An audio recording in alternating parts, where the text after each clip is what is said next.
Irmãos, desde ontem nós temos recebido a palavra do Senhor através da instrumentalidade do reverendo Ricardo Barbosa. Por incrível que pareça, eu não falei daqui oficialmente, pastor Ricardo Barbosa, ele é pastor da Igreja Presbiteriana do Planalto, desde que ela foi fundada, 82, 84? 82 foi organizada. 82. E de lá para cá ele tem pastoreado, ministrado aquela igreja e tem exercido um ministério não só ali em Brasília, mas ao redor do mundo, de pregação, com seus escritos, e Deus nos deu o privilégio de recebê-lo aqui esses 2 dias. Pastor, Deus o abençoe. Amém. Obrigado. Boa noite, meus queridos irmãos e irmãs, graça e paz. Vamos abrir as nossas Bíblias novamente na carta de Paulo aos Filipenses, como fizemos hoje pela manhã. E quero mais uma vez agradecer o convite, a acolhida, o amor, o carinho de todos, o convívio com tanta gente bonita.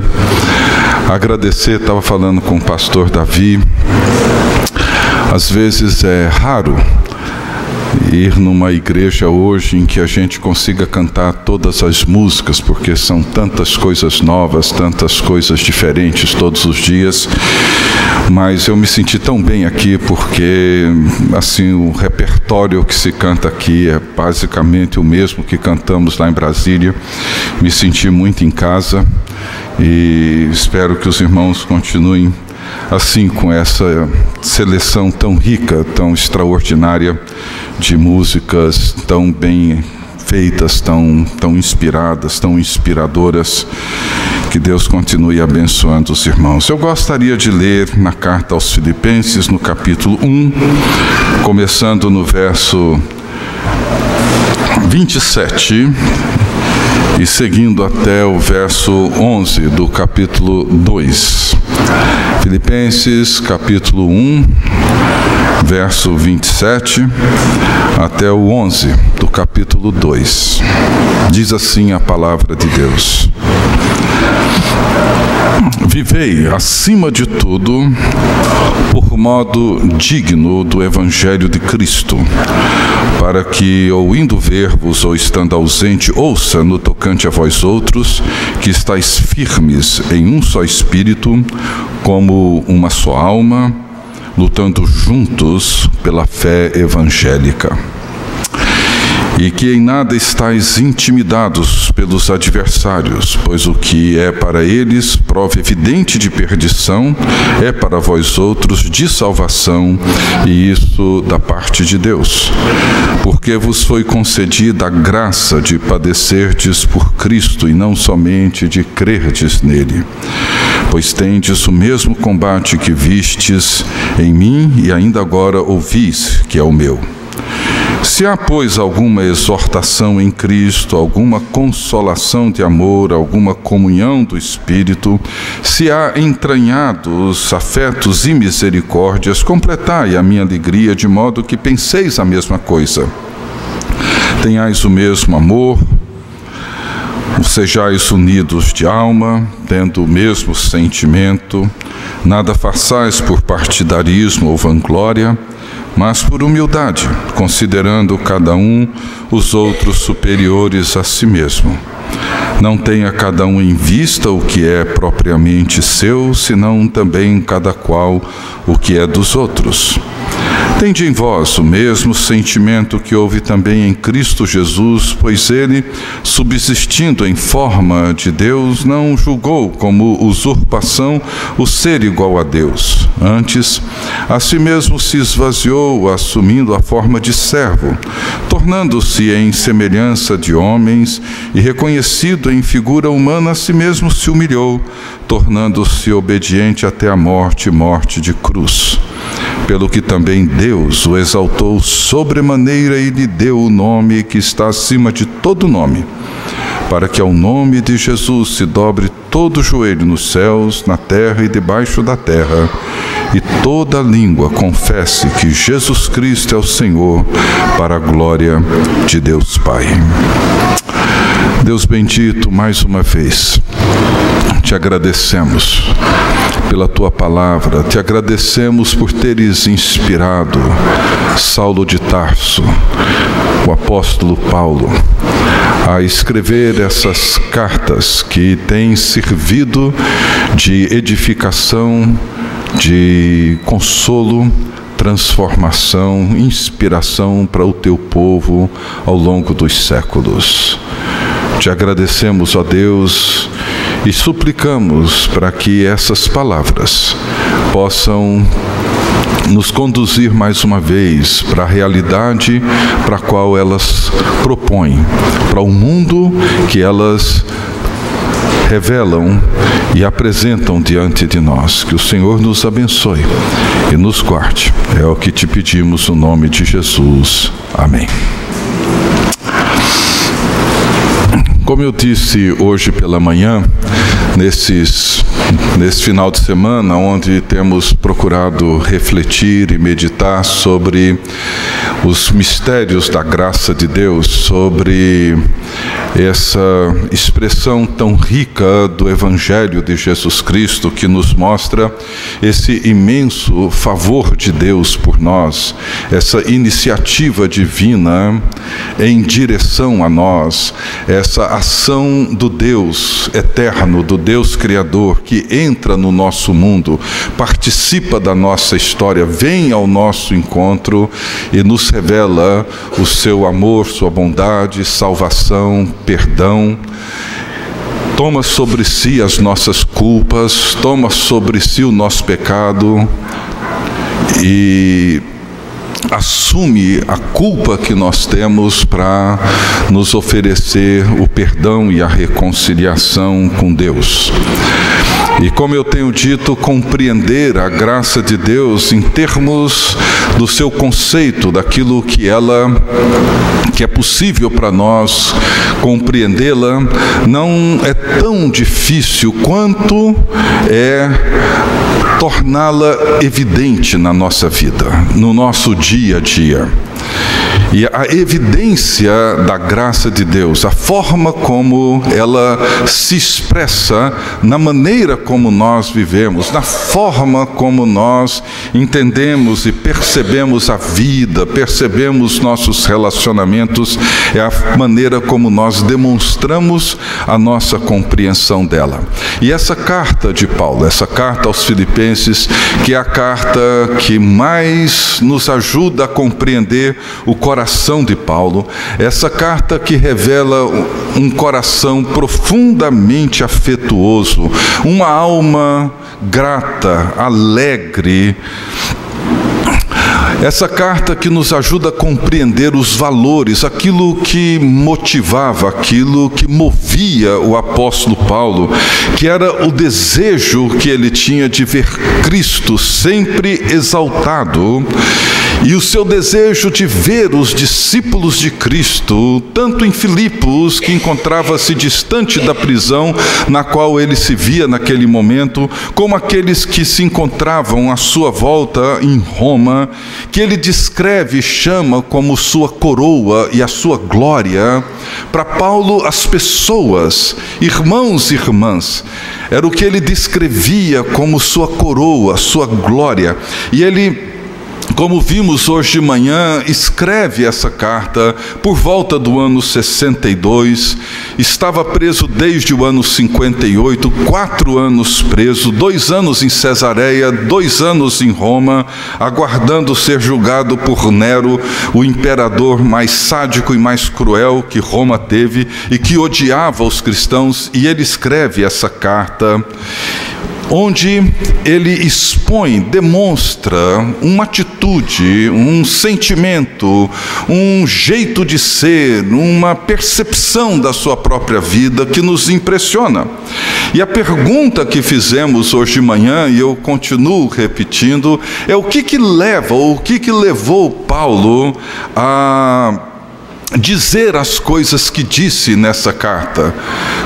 Coisas como: para mim o viver é Cristo, ou não andeis ansiosos de coisa alguma, ou alegrai-vos sempre no Senhor. Outra vez digo, alegrai-vos. O que leva Paulo a escrever no final dessa carta, como meditamos hoje de manhã, expressões como: tudo posso naquele que me fortalece, aprendi a viver contente em toda e qualquer situação, recebi tudo e tenho em abundância, e confortar os seus irmãos na cidade de Filipos, os discípulos de Jesus que se encontravam na cidade de Filipos, dizendo: e o meu Deus, segundo a sua riqueza em glória, há de suprir em Cristo Jesus cada uma de vossas necessidades. Como que alguém, vivendo as circunstâncias que Paulo estava vivendo naquele momento, podia agir, pensar, sentir, falar, se expressar dessa maneira? E Paulo mesmo nos ajuda a entender as razões, os motivos que o levavam a viver daquele jeito, e isso é pura graça de Deus, uma expressão viva, um testemunho poderoso, vivo, da graça de Deus que ele compreendeu tão bem. Ele diz no verso 5 do capítulo 2: tende em vós o mesmo sentimento, tende em vós a mesma atitude, tende em vós a mesma mente, o mesmo jeito de pensar, a mesma atitude, o mesmo sentimento que houve também em Cristo Jesus. Paulo aprendeu a pensar, a sentir, a agir, a viver como Jesus. Ele aprendeu isso ao longo da sua vida, desde o seu encontro com Jesus de Nazaré, na estrada de Damasco, ao longo de toda a sua vida, ele foi aprendendo passo a passo, num processo constante e crescente. Ele foi aprendendo a pensar como Jesus, a agir como Jesus, a perceber as coisas, o mundo, as circunstâncias como Jesus. E é isso que ser um discípulo de Cristo significa: possuir a mente de Cristo, pensar como Ele, para poder agir como Ele, sentir como Ele, atuar no mundo como Ele atuou. E isso era central para Paulo, era central na experiência espiritual de Paulo. E ele consola os discípulos de Jesus na cidade de Filipos, dizendo: e a paz de Deus, que excede todo entendimento, guardará o vosso coração e a vossa mente, o vosso coração e a vossa mente em Cristo Jesus. E segue dizendo: e finalmente, irmãos, tudo o que é verdadeiro, tudo o que é respeitável, tudo o que é justo, tudo o que é puro, tudo o que é amável, tudo o que é de boa fama, se alguma virtude há e se algum louvor existe, seja isso que ocupe o vosso pensamento. O pensamento de Paulo, a mente de Paulo, estava encharcada, envolvida com a mente de Jesus, com o pensamento de Jesus, com as palavras de Jesus, com as verdades de Jesus, com todo o ensino de Jesus, com todo o mundo que Jesus veio revelar, encharcado com o reino de Deus, com o rei desse reino. Tudo na mente de Paulo estava de alguma forma absorvido por isso. E essa é uma verdade que nós temos que entender de maneira clara. Todos nós, todo ser humano, todas as pessoas, da mais simples a que ocupa os cargos mais altos, todo mundo segue alguém ou alguma coisa. Ouve uma voz ou mais vozes e segue alguém e segue alguma coisa. Todo ser humano, todo mundo. Desde a pessoa mais poderosa até a pessoa mais simples, todos nós ouvimos e todos nós seguimos alguma coisa, alguma voz, algum pensamento, alguma ideologia. Seguimos. A grande pergunta não é se ouvimos, é o que nós ouvimos. Não é se seguimos alguém, é quem nós seguimos. Jesus disse que as minhas ovelhas ouvem a minha voz. Ser ovelha de Jesus Cristo, ser discípulo de Jesus Cristo, significa ouvir a voz do pastor e segui-lo. Se não ouvimos e se não seguimos, ouviremos outras vozes e seguiremos outros caminhos. Não tem como escapar disso, nenhum de nós. É impossível. E Paulo decidiu disciplinar os seus ouvidos para ouvir a voz de Jesus e seguir o caminho de Jesus. Ser absorvido pelo pensamento, pela vida, pelas obras de Jesus e seguir a Jesus. E ele deixa isso claro. Ele escreve, por exemplo, aos discípulos de Jesus da cidade de Corinto, dizendo: pois quem conheceu a mente do Senhor que o possa instruir? E termina dizendo: nós, porém, temos a mente de Cristo. Ele faz uma declaração também impressionante aos cristãos de Colossos, quando ele diz assim: portanto, se fostes ressuscitados com Cristo, buscai as coisas lá do alto, onde Cristo vive assentado à direita de Deus. Pensai nas coisas lá do alto e não nas que são aqui da terra, porque vocês morreram e a vida de vocês agora está oculta em Cristo Jesus. Escrevendo aos discípulos de Jesus da grande capital do Império Romano, Paulo diz: rogo-vos, pois, irmãos, pelas misericórdias de Deus, que apresenteis os vossos corpos como sacrifício vivo, santo e agradável a Deus, que é o vosso culto racional, e não vos conformeis com este século, mas transformai-vos pela renovação da vossa mente, para que experimenteis qual seja a boa, agradável e perfeita vontade de Deus. Transformai-vos pela renovação da vossa mente.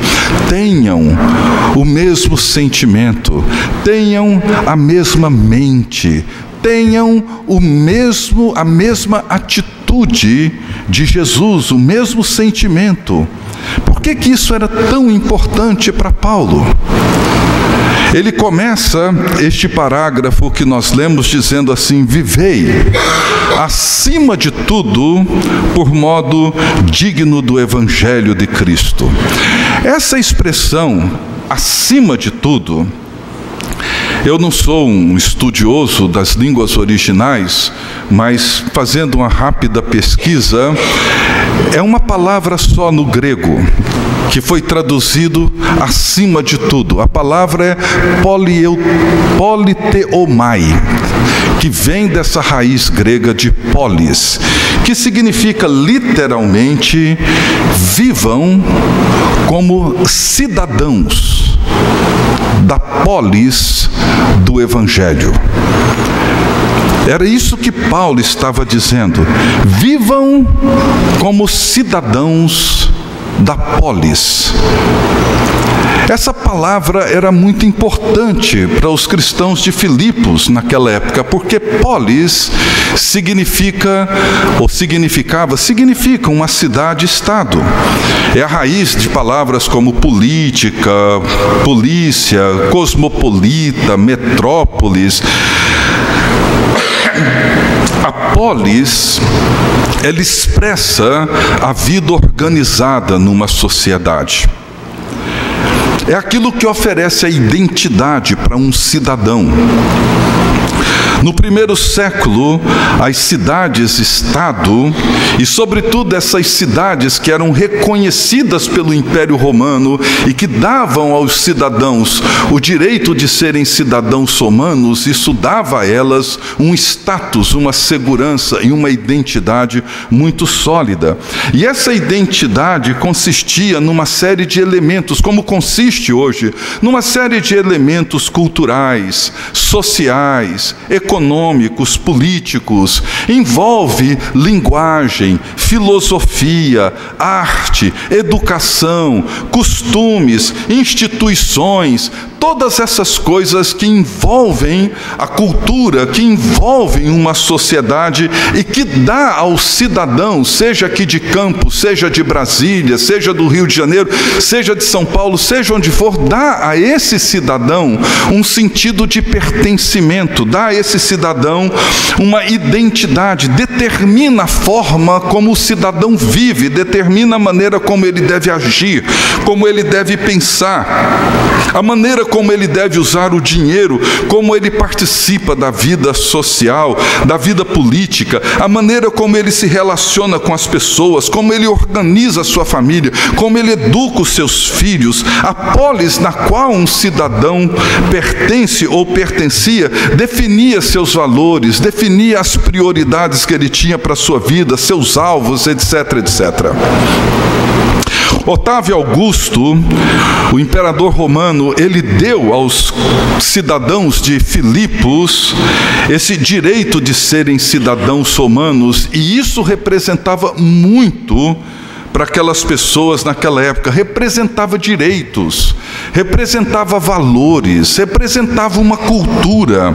Havia muito orgulho em ser considerado um cidadão romano, como muitas pessoas se orgulham de serem cidadãos de um determinado país, por causa dos benefícios, dos direitos que aquele país, que aquela cultura, que aquele contexto oferece para essas pessoas. E muitos romanos que viviam no auge do Império Romano, no grande avanço do Império Romano, sentiam-se muito bem, muito orgulhosos, tinham uma identidade política, social, econômica, etc., que estava sustentada pelos valores, pelas instituições do Império Romano.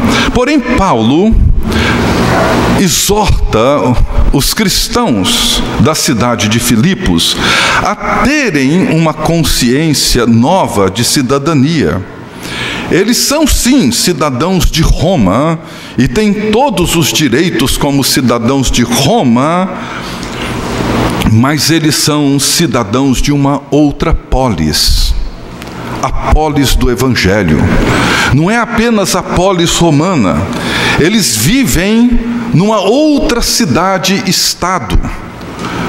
Eles vivem dentro de uma outra realidade, para dentro da qual o Evangelho de Cristo os conduziu.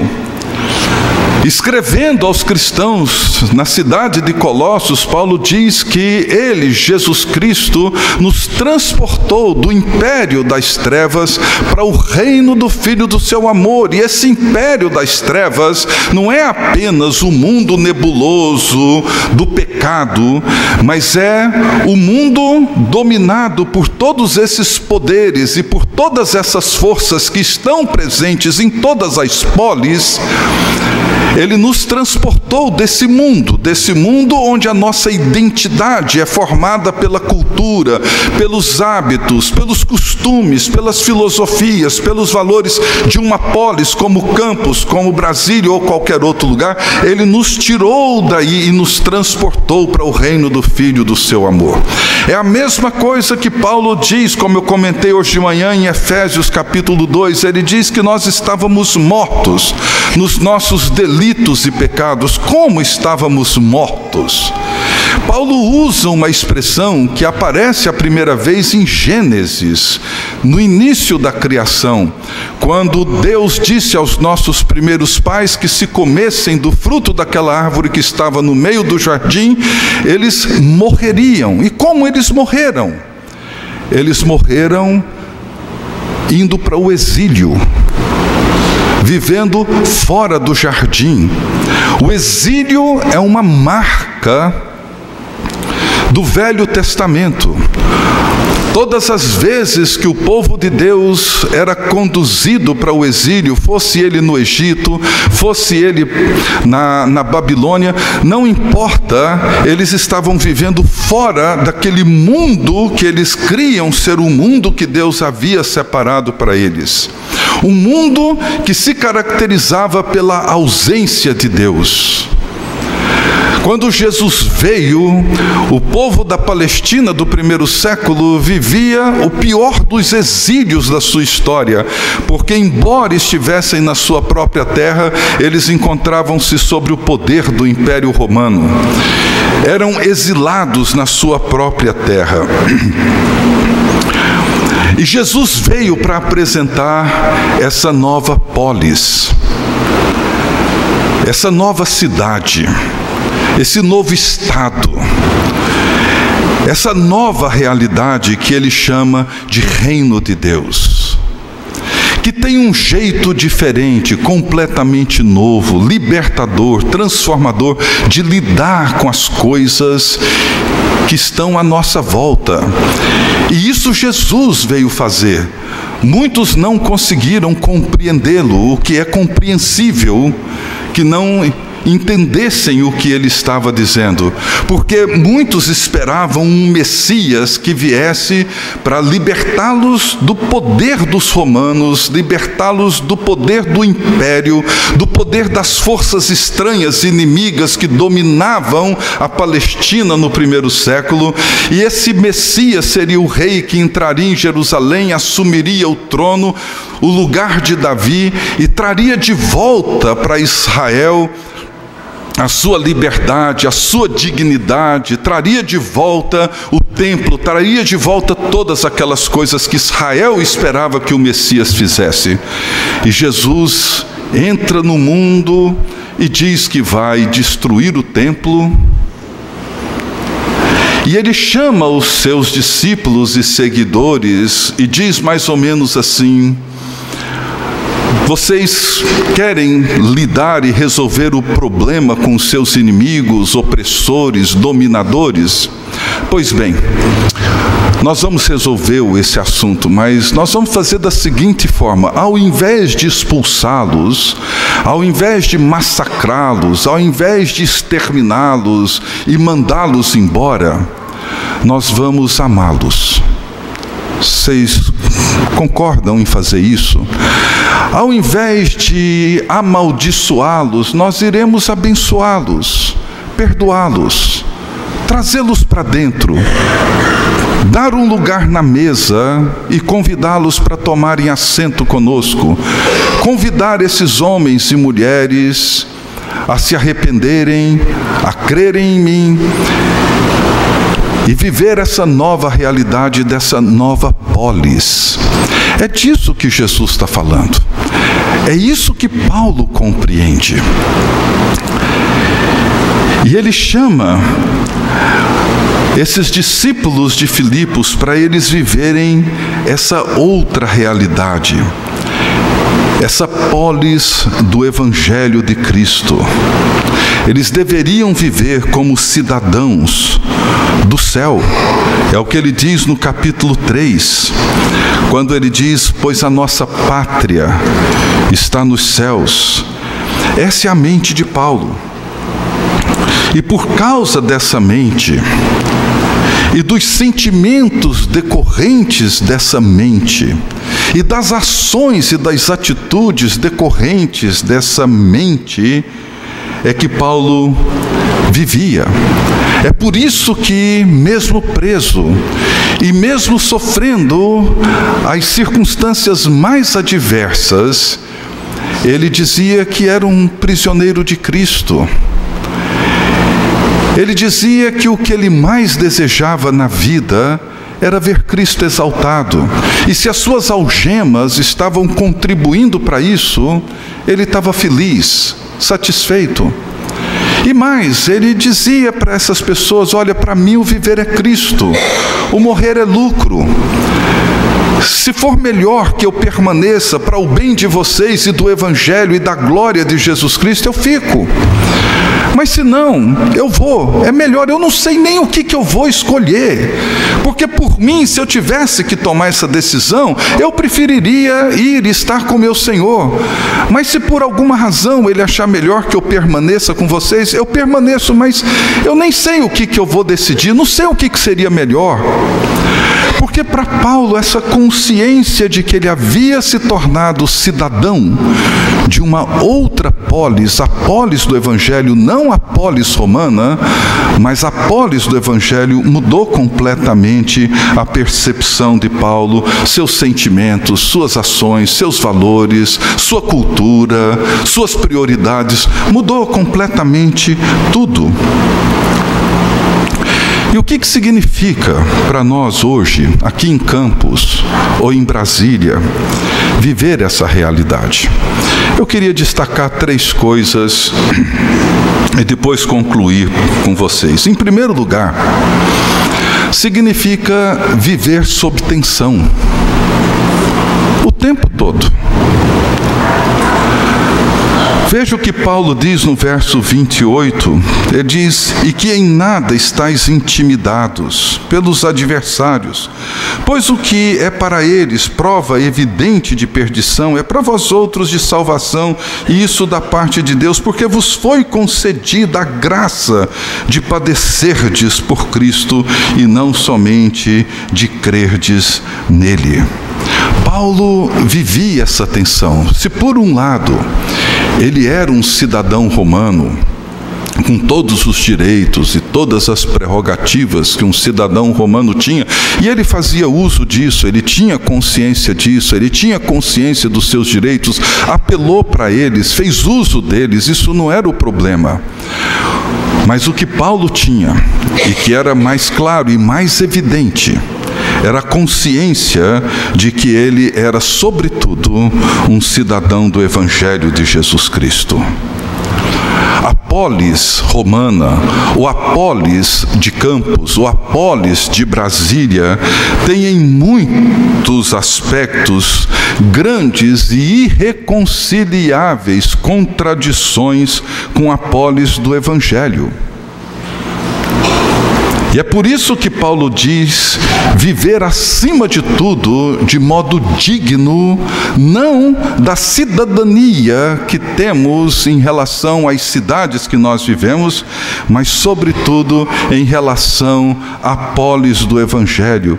Isso envolve muitas vezes as intimidações culturais, as intimidações que nós podemos sofrer em relação ao trabalho, em relação às pressões, as mais variadas da vida social, cultural, de todos os aspectos que nós nos envolvemos dentro do mundo, na cidade onde nós habitamos.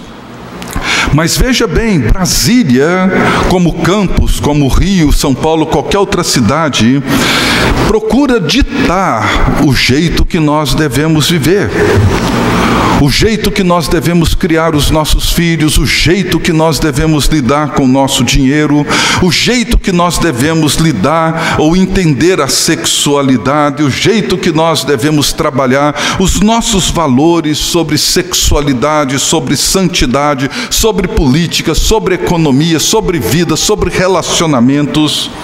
A questão toda é: com qual polis nós nos identificamos? Como é que você se identifica? Com a polis do Evangelho ou com o contexto cultural e social que você vive? A mente de Paulo foi de tal maneira envolvida, encharcada, absorvida pela mente de Jesus Cristo, que ele entendeu o que significa viver acima de tudo, de modo digno do Evangelho de Jesus. Viver de forma a dar ao Evangelho de Cristo a dignidade inerente que esse Evangelho possui. Considerar o reino de Deus considerar esse mundo revelado em Cristo Jesus como superior a todos os valores que a nossa cultura tenta impor sobre nós. E Paulo aqui nos dá uma pista da compreensão que ele tem da graça de Deus, quando ele diz assim: porque vos foi concedida a graça de padecerdes por Cristo e não somente de crerdes nele. Veja que para Paulo, graça não é apenas o favor de Deus em nos revelar a sua salvação e nos envolver na sua salvação, é graça sofrer por ele. É um privilégio, é um favor imerecido sofrer por causa de Jesus Cristo, porque para Paulo, graça é a nossa participação na vida de Cristo. Não significa simplesmente favores imerecidos, positivos, aprazíveis, gloriosos que temos em Cristo, não. A nossa participação na vida de Cristo, seja para sermos participantes da sua glória, seja para sermos participantes dos seus sofrimentos, para Paulo isso não fazia a menor distinção. Para ele, graça era o privilégio que Deus lhe havia concedido por meio de Jesus Cristo de participar da vida de Jesus Cristo. E para ele o sofrimento por causa da polis do Evangelho era expressivo da graça de Deus. Sofrer pelo Evangelho é um favor imerecido de Deus que Ele nos concede. Então esse é o primeiro aspecto. Significa viver em constante tensão. Muitas vezes podemos sofrer o risco de perdermos o emprego, o risco de sofrermos alguma perseguição, o risco de não sermos compreendidos ou mesmo ridicularizados, o risco de termos que nadar contra a correnteza cultural, o risco de sermos uma voz solitária clamando no deserto, o risco de sermos contraculturais e de sofrermos as consequências de banimento, de exclusão, exatamente pelo fato de que os valores que moldam a nossa vida e a nossa percepção são os valores da polis do Evangelho de Jesus Cristo, e passamos a viver de modo a dar dignidade ao Evangelho de Jesus Cristo, essa dignidade intrínseca dele. Em segundo lugar, isso significa também compreender e viver essa nova identidade, essa identidade em Cristo. E é impressionante como Paulo vincula a sua existência à vida de Jesus Cristo. Em todas as suas cartas, ele fala da sua vida em Cristo, as suas prisões em Cristo, as suas algemas em Cristo. Ele fala dos seus relacionamentos em Cristo, ele fala dos seus sofrimentos em Cristo. Ou seja, Paulo vincula a sua existência à existência de Jesus Cristo, como se ele tivesse unido a Jesus Cristo numa comunhão, numa união real e verdadeira. E essa era de fato a razão de ser da vida do apóstolo Paulo. E essa compreensão dava a ele, noutras palavras, esse sentido de unidade, que é um apelo que ele faz. A identidade da polis do Evangelho fortalecia em Paulo esse princípio fundamental da unidade da comunidade cristã. E nós podemos ver a quantidade de expressões nesse pequeno texto onde Paulo apela para essa unidade. Paulo diz, por exemplo: estais firmes em um só espírito, como uma só alma, lutando juntos pela fé evangélica. Ele segue dizendo, orando para que pensem a mesma coisa, tenham o mesmo amor, sejam unidos de alma, tendo o mesmo sentimento. Que sentimento? O mesmo sentimento que houve também em Cristo Jesus. Ele afirma, como eu já mencionei aqui, finalmente, irmãos, tudo que é verdadeiro, tudo que é amável, etc, etc, seja isso que ocupe o vosso pensamento. Ele faz um apelo a Evódia e Sintique, provavelmente duas irmãs na igreja de Filipos, que pensem concordemente no Senhor, porque pensar como um corpo, agir com a consciência de que somos membros uns dos outros, viver como quem tem a consciência de que temos uma só alma, um só Senhor, um só Deus, um só Pai, uma só igreja, a igreja de Jesus Cristo.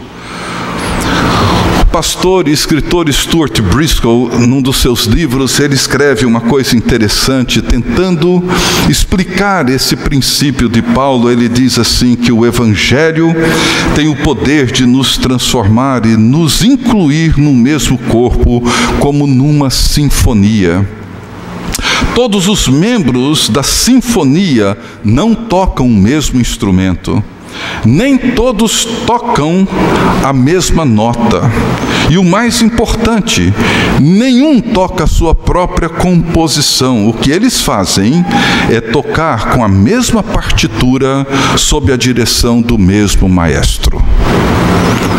São diferentes, instrumentos diferentes, notas diferentes, mas eles têm em comum uma partitura e um maestro.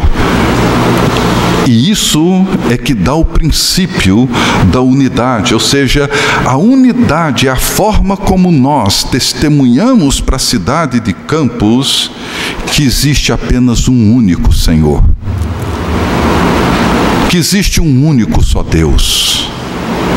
E a igreja de Filipos, ela começou como uma harmoniosa sinfonia, com uma rica comerciante da Ásia, uma família romana de classe média, uma jovem grega escrava e explorada. Foi assim que a igreja de Filipos começou. 3 pessoas completamente diferentes, de origens diferentes, background diferentes, histórias diferentes, classe social diferentes, completamente diferentes, mas essas pessoas tinham uma mesma partitura e um mesmo maestro. E isso fez delas uma belíssima sinfonia.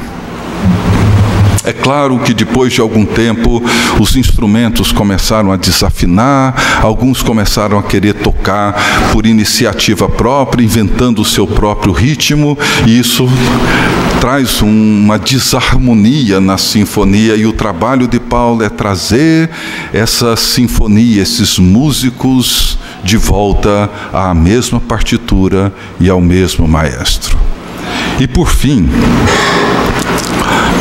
a consciência da graça de Deus e da polis do Evangelho de Jesus Cristo tinha para Paulo um princípio fundamental: Deus e os outros, em primeiro lugar. Nunca eu, nunca para mim. Esse é um princípio evangélico.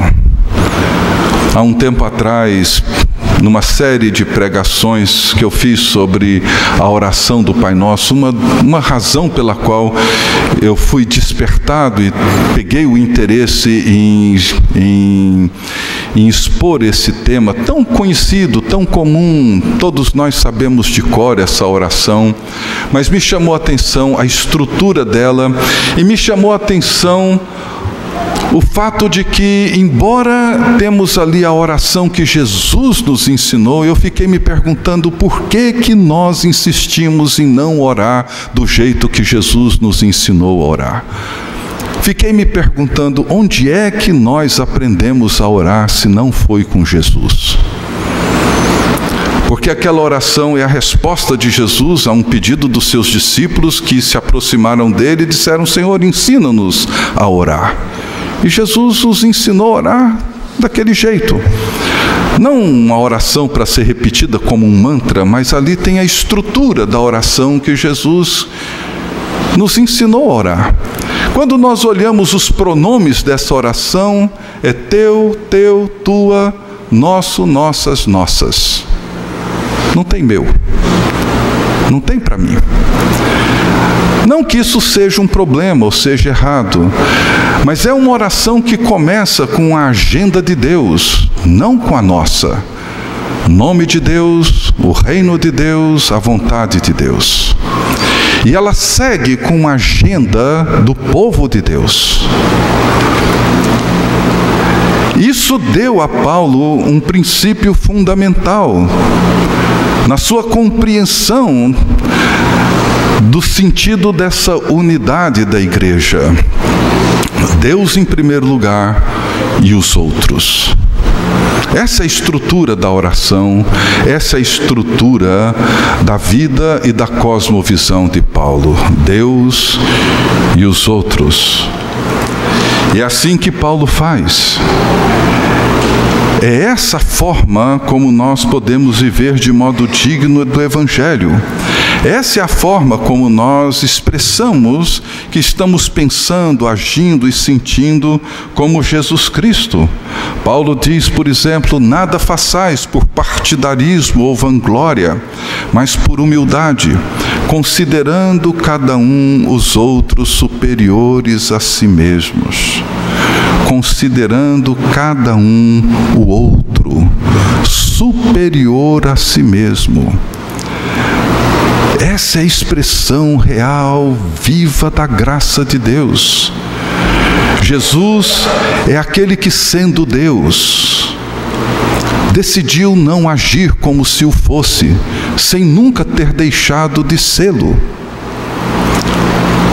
E sendo Deus, esvaziou-se, humilhou-se, tornou-se homem, como nós.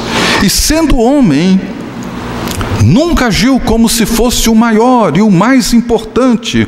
Muito pelo contrário, tornou-se servo. E serviu lavando os nossos pés.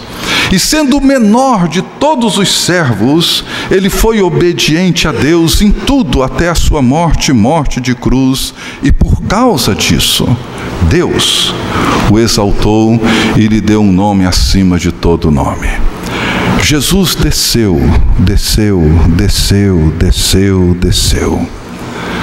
para que pudesse fazer de nós o que nós somos hoje.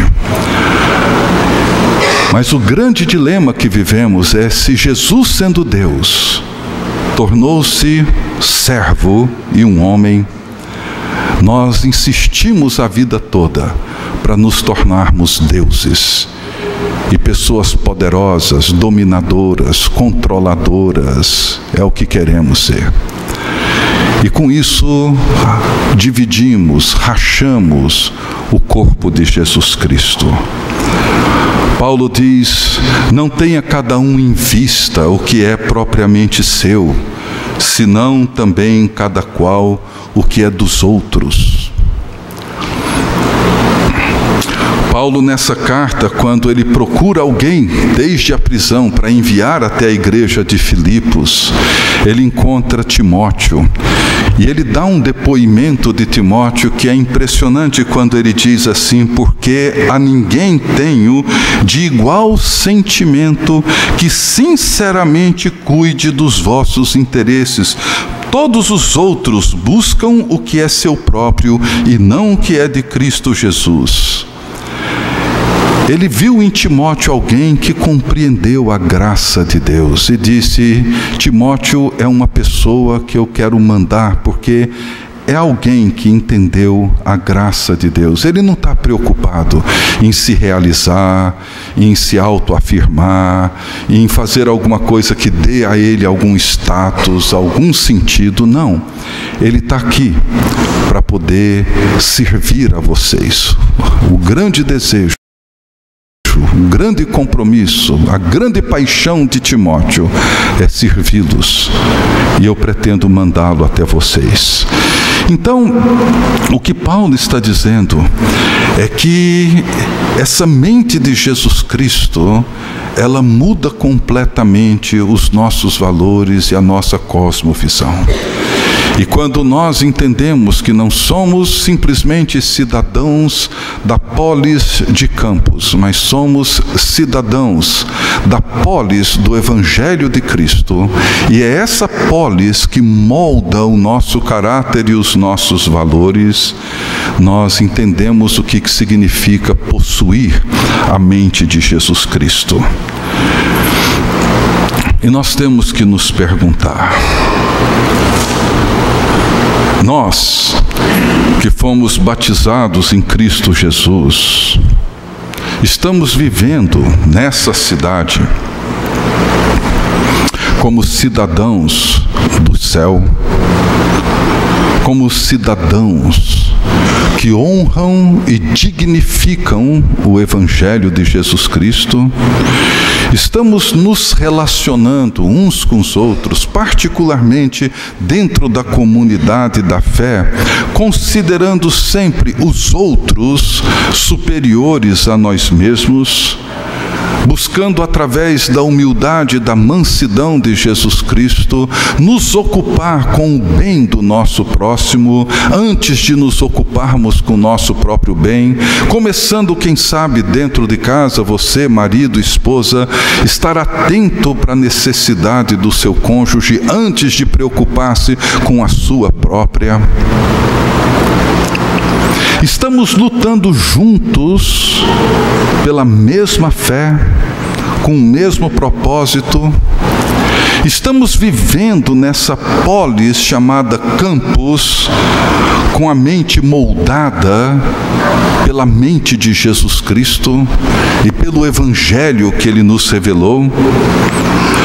Essa cidade pode hoje ver através dessa igreja Jesus Cristo sendo exaltado, não porque ela vem aqui e nos ouve cantando esses hinos maravilhosos, mas porque ela vê amanhã você lá no seu trabalho, no escritório, na universidade, na repartição pública, seja onde for, ela vê através da sua conduta, do seu jeito de viver, do seu interesse pelos outros, do seu compromisso com essa polis do Evangelho, ela vê a glória de Deus sendo manifestada na sua vida, na sua conduta, nos seus sentimentos, no seu jeito de agir, no seu jeito de viver, na maneira como você trata, lida com as outras pessoas à sua volta.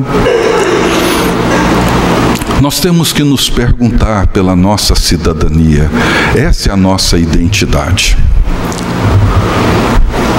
Não é a cultura que nos envolve, que nos cerca, com o que vemos na mídia e em todos os outros meios de comunicação, mas é como que o Evangelho tem moldado a nossa mente, o nosso coração, os nossos pensamentos e os nossos afetos, e criado em nós uma identidade como um povo que se identifica com a polis do Evangelho de Jesus Cristo. Isso é o que fez com que Paulo vivesse no Império Romano e, mesmo diante de circunstâncias tão adversas, tão complexas, tão difíceis, ele consegue dizer: alegrai-vos sempre no Senhor. Aprendi a viver contente. Tudo posso naquele que me fortalece. Tenho tudo e tenho em abundância. Para mim o viver é Cristo e o morrer é lucro. Não andem ansiosos de coisa alguma. Que a paz de Cristo, que excede todo entendimento, guarde o coração e a mente de vocês em Cristo Jesus. Uma coisa faço, esquecendo-me das coisas que para trás ficam, avançando para que estão diante de mim, prossigo para o alvo, para o prêmio da soberana vocação de Deus em Cristo Jesus. Por causa de Jesus Cristo eu perdi todas as coisas e as considero como esterco, por causa da sublimidade do conhecimento de Cristo Jesus, o meu Senhor, por amor de quem eu renunciei tudo, perdi tudo, e quero ser encontrado por Ele, conquistado por Ele, e quero conquistá-lo, e quero possuí-lo como Ele me possui, como Ele me conquistou. E quero ser encontrado um dia, não como alguém que construiu uma justiça própria, mas como como alguém que é justificado pela fé em Cristo Jesus. Eu quero ouvir da boca do meu Senhor: servo bom e fiel, vem e entra no gozo do teu Senhor. Que Deus nos ajude e que a sua graça nos dê esse privilégio de não só experimentarmos a gloriosa salvação que temos em Cristo, mas também de sofrermos por Ele. Que Deus assim nos abençoe. Vamos curvar nossas cabeças e orar mais uma vez.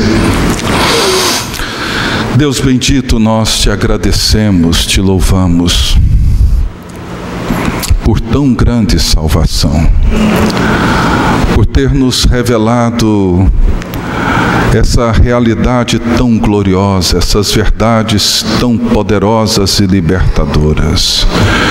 Reconhecemos, ó Deus, nossa enorme limitação para compreender essas coisas. Reconhecemos que somos homens e mulheres tão egoístas, tão voltados para nós mesmos, preocupados com as nossas próprias ideias, com a nossa própria agenda, os nossos interesses.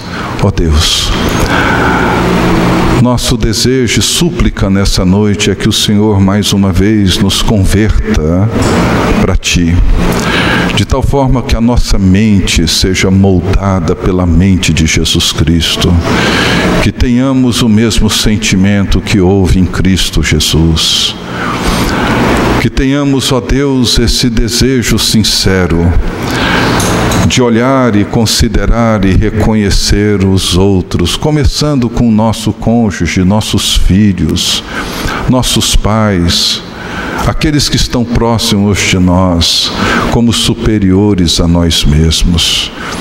Que possamos nos entregar numa vida autodoada, para o bem do Teu reino, para a glória do Teu nome,